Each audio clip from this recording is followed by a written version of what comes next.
Está ouvindo Jornal Brasil Atual. As notícias que os outros não dão. 7h22. Custo de vida, emprego e desemprego, cesta básica, tarifas públicas, salário mínimo. Agora, na Brasil Atual, a análise do DIEESE. Vamos conversar agora com o diretor técnico do DIEESE, Fausto Augusto Júnior. Bom dia, Fausto. Bom dia, Glauco. Bom dia a todos. Fausto, ontem a gente teve o governador de São Paulo, João Dória, anunciando um plano de abertura gradual de comércio e serviços em 11 de maio.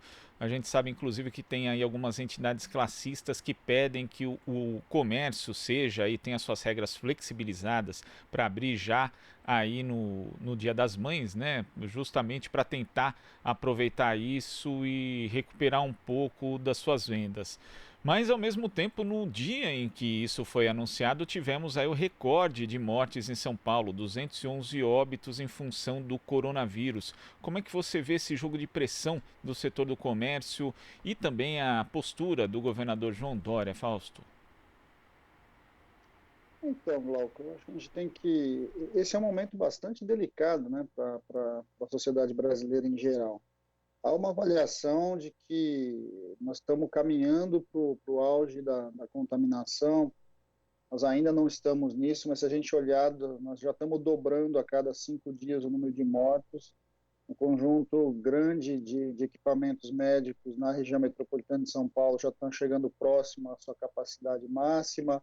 A gente está vendo isso em outros estados, o que significa. Então, por exemplo, nós estamos assistindo no Amazonas, ali em Manaus, e acho que a gente deveria ter bastante cuidado com essa discussão. Tá? Assim, há uma impressão, inclusive por parte dos empresários, de que a normalidade vai voltar por uma decisão política deste ou daquele governador, prefeito ou presidente da República. O que, na verdade, é um equívoco. Não há como separar essa questão da economia, da vida, da garantia da não contaminação, né, do controle da doença e de você minimamente retomar a normalidade e a economia da população e da sociedade. Eu acho que a gente tem que olhar com bastante atenção para isso, Glauco, porque vamos imaginar o seguinte, vamos imaginar que a gente, muito provavelmente, ali pelas contas ou por algumas projeções, a gente pode estar chegando à casa dos 1.000 mortos por volta ali do 10 de março, 10 de maio.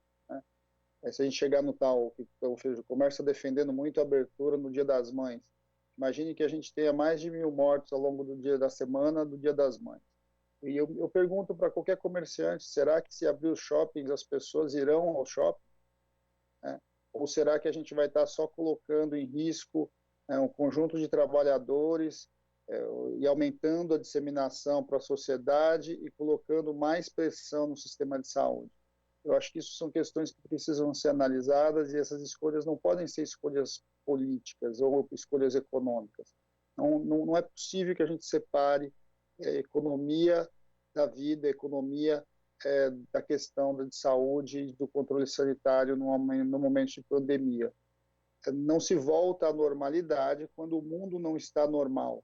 Nós estamos com o mundo todo num processo de tentativa de contenção da pandemia de um lado, de tentativa de buscar um medicamento para o Covid-19 e buscar uma vacina para o vírus, e ao mesmo tempo a gente às vezes acha que é uma palavra, é uma determinação de um governo, é uma determinação de um determinado político que vai resolver esse problema. Na verdade não vai resolver o problema. Essa é uma discussão que a gente precisa mobilizar a sociedade precisa ter tranquilidade, a gente precisa caminhar para um movimento de hibernação, a sociedade precisa compreender, seja empresários, governos e sociedade em geral, de que nós precisamos baixar o nível de mortalidade, esperar essa onda passar, e aí, a partir disso, a gente vai construindo uma outra organização, uma forma que pode nos levar a uma boa saída dessa crise.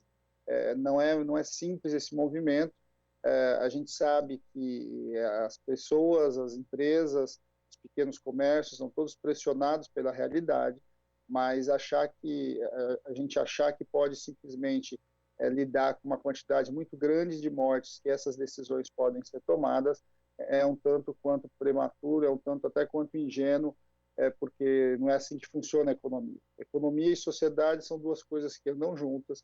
As decisões das pessoas são tomadas de acordo com o que elas estão vivendo no seu cotidiano.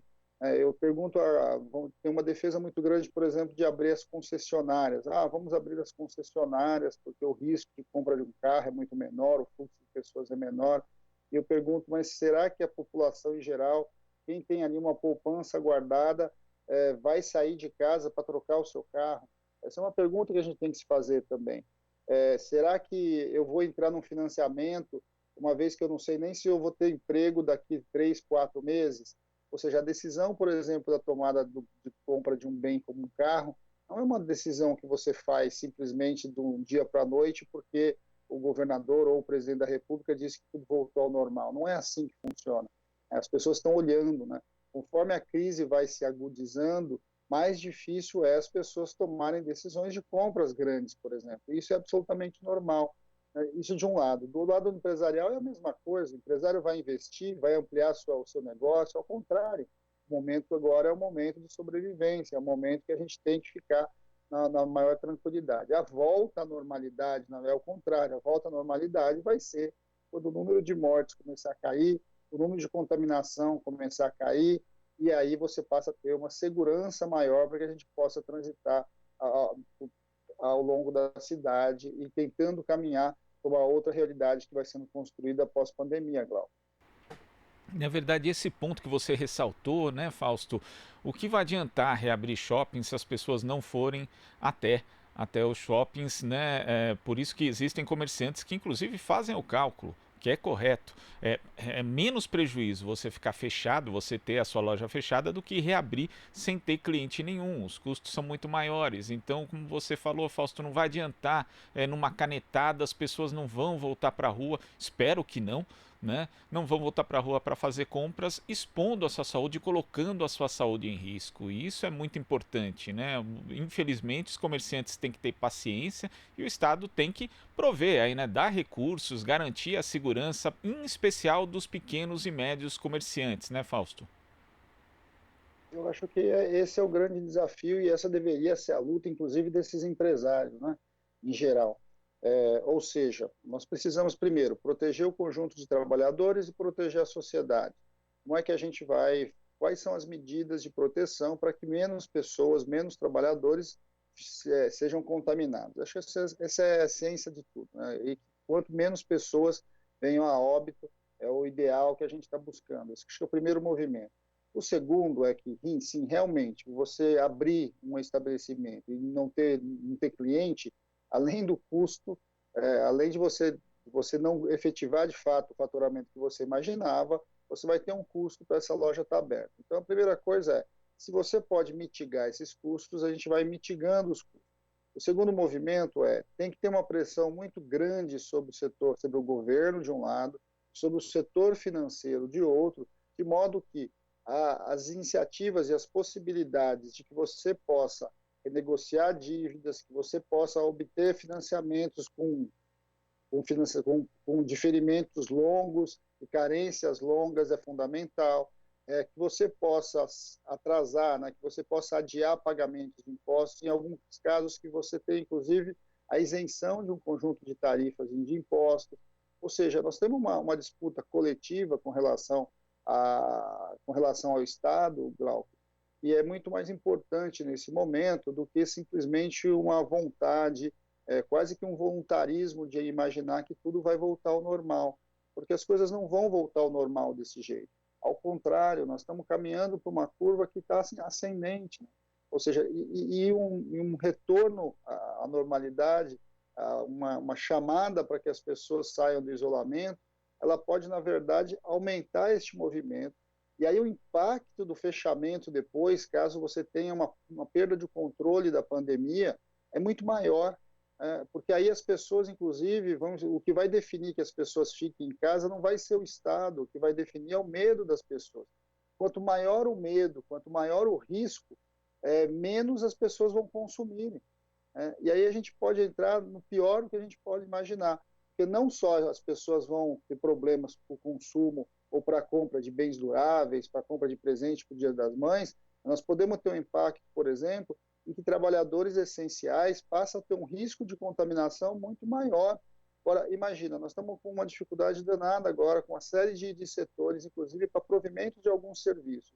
Se a contaminação aumenta, qual trabalhador de fato vai se arriscar para abrir a padaria, para fazer o pão, para prover o alimento, para que o gás chegue na sua casa? Tudo isso está em questão. Quer dizer, o que nós estamos dizendo é que não é só uma questão de você lidar com os setores que estão fechados. Nós também temos que garantir mais segurança para os setores que estão abertos. E o isolamento social é fundamental para que aqueles trabalhadores, para manter a sociedade minimamente funcionando, a gente precisa construir esse movimento. Eu acho que esse é o nosso desafio e é algo que a gente precisa construir urgentemente, inclusive como um grande acordo da sociedade. Eu acredito, muito sinceramente, que o Estado de São Paulo tem trabalhado de maneira muito, muito responsável com relação a essa crise, e a gente gostaria, inclusive, que continuasse assim. Que nenhum tipo de pressão econômica alterasse definições que precisam ser determinadas pela ciência, pelo controle sanitário e pelo olhar ali, né, pela análise dos dados que a gente tem no sistema de saúde em São Paulo. Certo, Fausto, muito obrigado aqui pela sua participação no Jornal Brasil Atual e até segunda-feira. Até segunda, Glauco. Conversamos aqui com o diretor técnico do DIEESE, Fausto Augusto Júnior. Você está ouvindo Jornal Brasil Atual. As notícias que os outros não dão.